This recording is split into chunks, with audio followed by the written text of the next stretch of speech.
Hello student, welcome to science guide. আজকে আলোচনা করতে চলেছি হাইড্রোজেন পারক্সাইডের শক্তি বা মাত্রা, অর্থাৎ strength of hydrogen peroxide. Hydrogen পারক্সাইডের শক্তি মাত্রাকে আমরা দুইভাবে প্রকাশ করতে পারি, একটা আয়তন মাত্রা আর দ্বিতীয় হচ্ছে শতকরা মাত্রা। তো হাইড্রোজেন পারক্সাইড H2O2 এর শক্তি অর্থাৎ দ্রবণের শক্তি বা মাত্রা আমরা কিভাবে প্রকাশ করব? শক্তি বা মাত্রা, স্ট্রেংথ অফ হাইড্রোজেন পারক্সাইড, এইটা আমরা দুটি ভাবে প্রকাশ করতে পারি। এক, নাম্বার ওয়ান, আয়তন মাত্রা।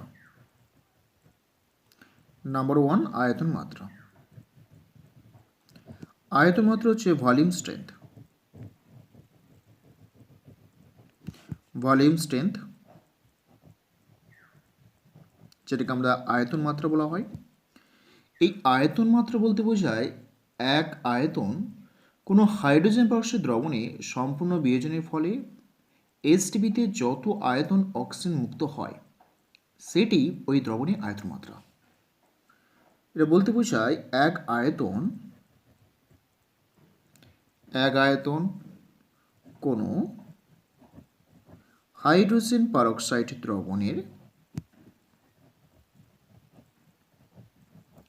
দ্রবণের সম্পূর্ণ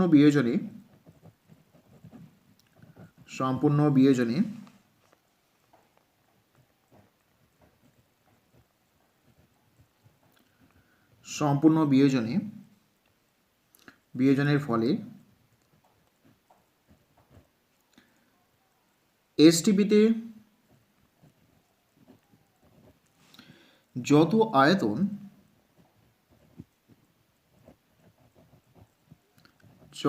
আয়তন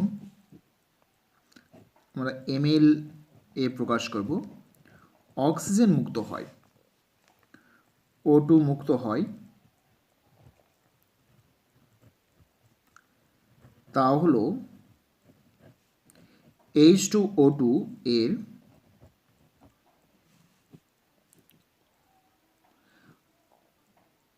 আয়তন মাত্রা।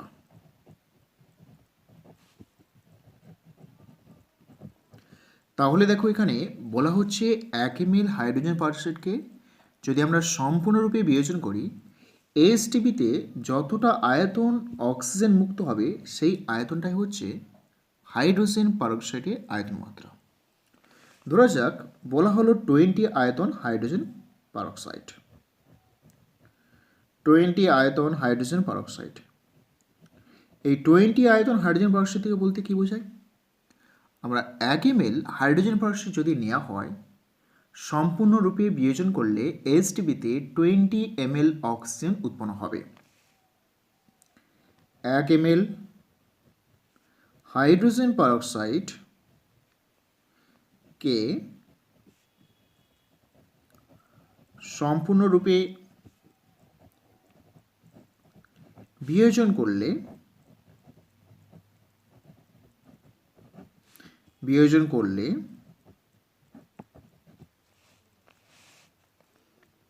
এসটিপিতে 20 ml অক্সিজেন উৎপন্ন হবে বা অক্সিজেন মুক্ত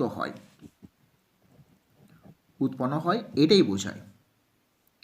একই রকমভাবে যদি আমরা বলি 10 আয়তন হাইড্রোজেন পারক্সাইড, এই 10 আয়তন হাইড্রোজেন পারক্সাইড বলতে কি বোঝায়?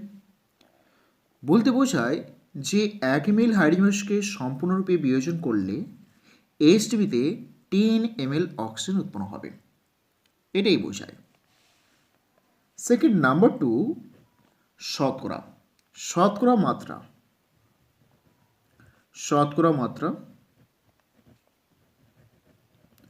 অর্থাৎ পার্সেন্টেজ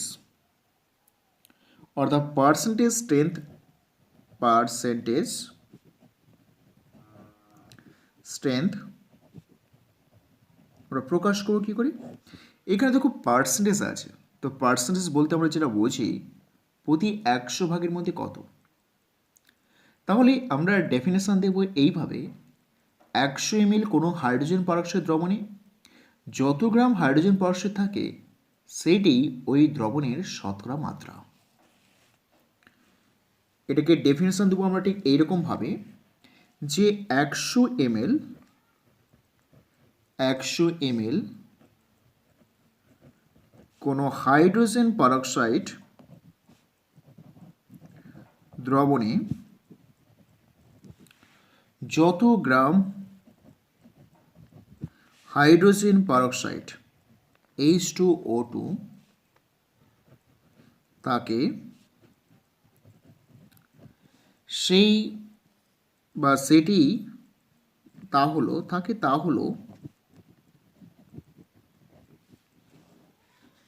ওই দ্রবণের শতকরা মাত্রা। ওই দ্রবণের শতকরা মাত্রা, এইটাকে আমরা দ্রবণের শতকরা মাত্রা বলি। প্রতি 100 ml কোনো হাইড্রোজেন পারক্সাইড দ্রবণে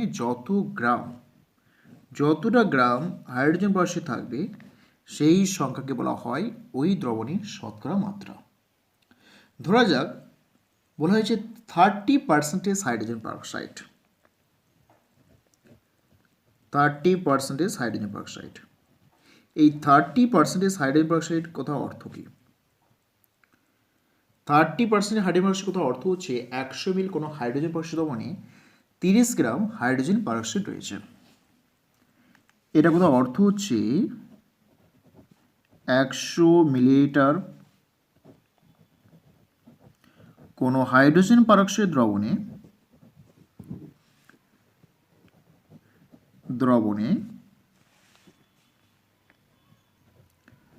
30 গ্রাম হাইড্রোজেন পারক্সাইড আছে বা থাকে। 100 ml কোনো হাইড্রোজেন পারক্সাইড দ্রবণে 30 গ্রাম হাইড্রোজেন পারক্সাইড রয়েছে। এইটাই তার এখানে শতকরা মাত্রা বা পার্সেন্টেজ অফ স্ট্রেংথ। এবার এদের মধ্যে সম্পর্ক কি? আয়তন মাত্রা এবং শতকরা মাত্রার মধ্যে সম্পর্ক কি? আয়তন মাত্রা এবং শতকরা মাত্রার মধ্যে সম্পর্ক কি? আমরা সম্পর্ক কিভাবে বের করব? আমরা আয়তন মাত্রা ও শতকরা মাত্রার মধ্যে সম্পর্ক বের করতে চাইছি।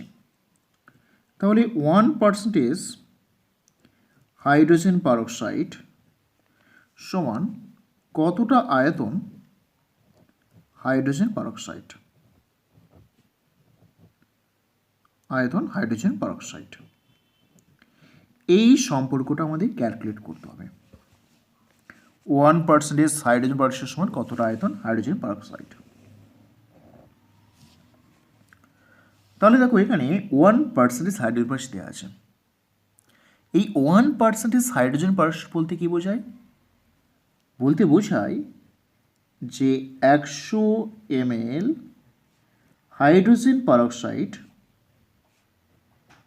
দ্রবণে 1 গ্রাম হাইড্রোজেন পারক্সাইড থাকে।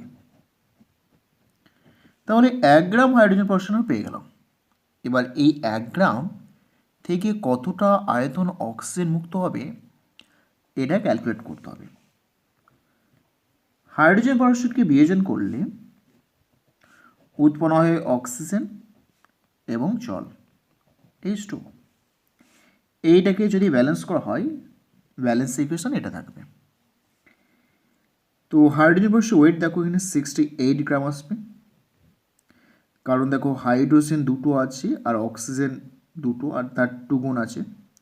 তাহলে 16 16 32 2 34 34 গুণে 68। H2তে অক্সিজেন উৎপন্ন হবে 22,400 এত মিলিলিটার H2তে। তাহলে এই 1 গ্রাম থেকে কতটা পাওয়া যাবে? 1 গ্রাম হাইড্রোজেন পারক্সাইড থেকে কতটা পাওয়া যাবে? তাহলে উৎপন্ন বা মুক্ত হওয়া অক্সিজেনের পরিমাণ, মুক্ত হওয়া অক্সিজেনের পরিমাণ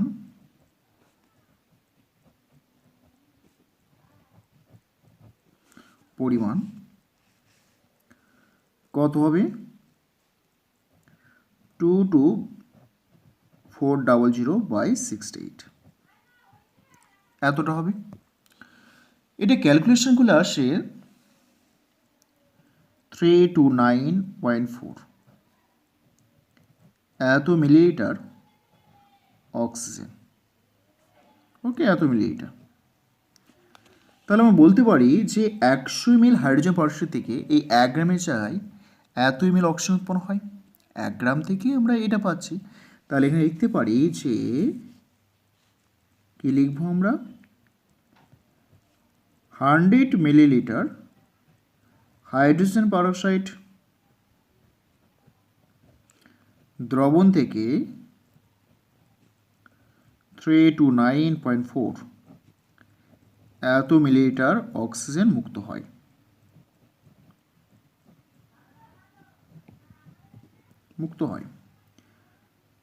অ্যাজ পার ডেফিনেশন 1 ml থেকে কতটা অক্সিজেন মুক্ত হয় সেইটি হলো আয়তন মাত্রা। 1 মিলিলিটার হাইড্রোজেন পারঅক্সাইড থেকে 329.4 ডিভাইড বাই 100, তাহলে 3.29 এতটা মিলিলিটার অক্সিজেন মুক্ত হয়। তাহলে এইটাই হলো এর আয়তন মাত্রা। কারণ অ্যাজ পার ডেফিনেশন অনুসারে আমরা বলেছিলাম যে 1 ml হাইড্রোজেন পারঅক্সাইড থেকে এসটিপিতে যতটা আয়তন অক্সিজেন মুক্ত হয় সেটাই তার আয়তন মাত্রা।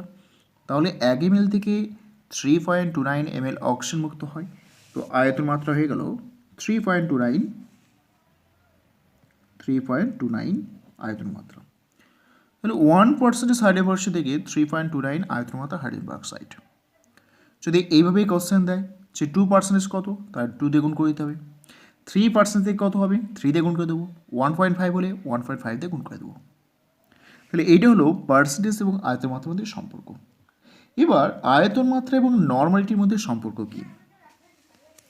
আয়তন মাত্রা এবং নর্মালিটির মধ্যে সম্পর্ক কি? এরপরে আমরা সম্পর্ক বের করব যে আয়তন মাত্রা ও নর্মালিটি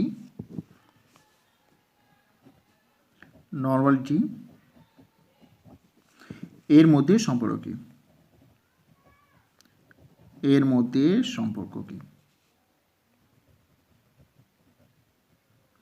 সম্পর্ক কি? কি সম্পর্ক আছে আয়তন মাত্রা ও নর্মালিটির মধ্যে? সম্পর্কটা কি আছে? তাহলে দেখো, হাইড্রোজেন পারঅক্সাইডের নর্মালিটি বা অর্থাৎ তুল্যাঙ্ক ভার আমাদের ক্যালকুলেট করতে হবে। আমরা এটাই সম্পর্ক বের করব যে 1 নর্মাল হাইড্রোজেন পারঅক্সাইড H2 সমান কতটা আয়তন হাইড্রোজেন পারঅক্সাইড H2O2। ওকে, তাহলে হাইড্রোজেন পারঅক্সাইড তুল্যাঙ্ক ভার বের করতে হবে। হাইড্রোজেন পারঅক্সাইড তুল্যাঙ্ক ভার দেখো, হাইড্রোজেন পারঅক্সাইডকে যদি বিয়োজন করা হয় তাহলে অক্সিজেন এবং জল H2 উৎপন্ন হয়।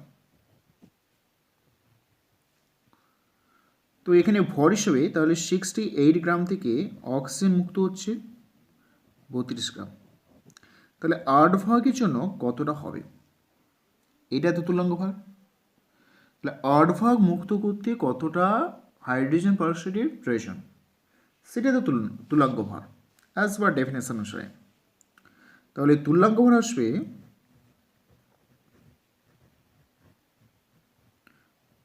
ভার আসবে is equal to 68 into 8 divided by 32। 17 গ্রাম। 17 গ্রাম হচ্ছে তুল্যাঙ্ক ভার। এবার এখানে আমি এদের সম্পর্ক বের করতে চাইছি 1 নর্মাল হাইড্রোজেন পারঅক্সাইড সমান কতটা আয়তন হাইড্রোজেন পারঅক্সাইড। 1 নর্মালিটি বলতে বোঝায় যে 1000 ml আয়তনে 1 গ্রাম তুল্যাঙ্ক পরিমাণ হাইড্রোজেন পারঅক্সাইড আছে। 1 গ্রাম তুল্যাঙ্ক পরিমাণ মানে 17 গ্রাম হাইড্রোজেন পারঅক্সাইড আছে। এই 1 নর্মাল হাইড্রোজেন পারঅক্সাইড কথার অর্থ হচ্ছে 1000 ml দ্রবণে 1 গ্রাম তুল্যাঙ্ক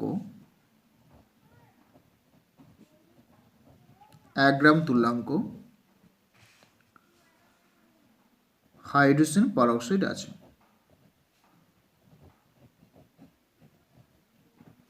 এই 1 গ্রাম তুল্যাঙ্ক বলতে বোঝায় 17 গ্রাম। তাহলে ঠিক লিখতে পারি যে 1000 ml হাইড্রোজেন পারঅক্সাইড দ্রবণে 17 গ্রাম হাইড্রোজেন পারঅক্সাইড থাকে বা আছে।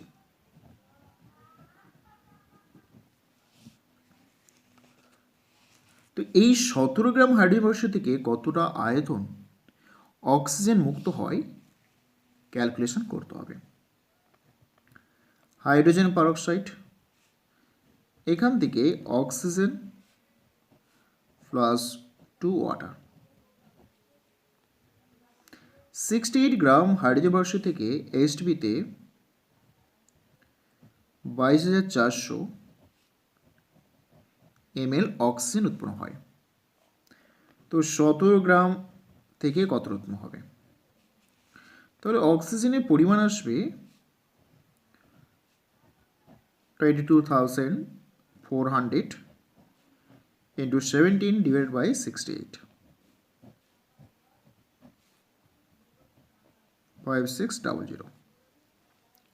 এতটা ml অক্সিজেন পাওয়া যাবে বা মুক্ত হবে।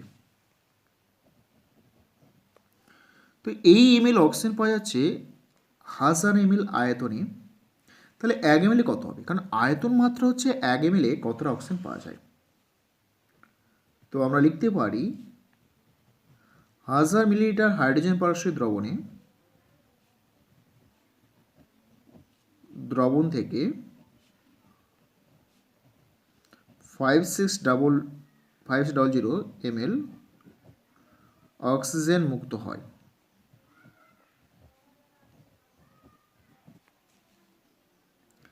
এক ml হাইড্রোজেন পারঅক্সাইড দ্রবণ থেকে 5600 বাই 1000 5.6 এতটা ml অক্সিজেন মুক্ত হচ্ছে। 1 ml থেকে যতটা মুক্ত হবে সেটা হচ্ছে আয়তন মাত্রা। তাহলে আয়তন মাত্রা হলো 5.6। তো এখানে আমি বসাতে পারি যে 1 নর্মালিটি সমান 5.6 আয়তন মাত্রা। তাহলে একই রকমভাবে যদি কোশ্চেন এইরকম থাকে যে 2 নর্মাল সমান কত হবে, জাস্ট একে 2 দিয়ে গুণ করে দিতে হবে।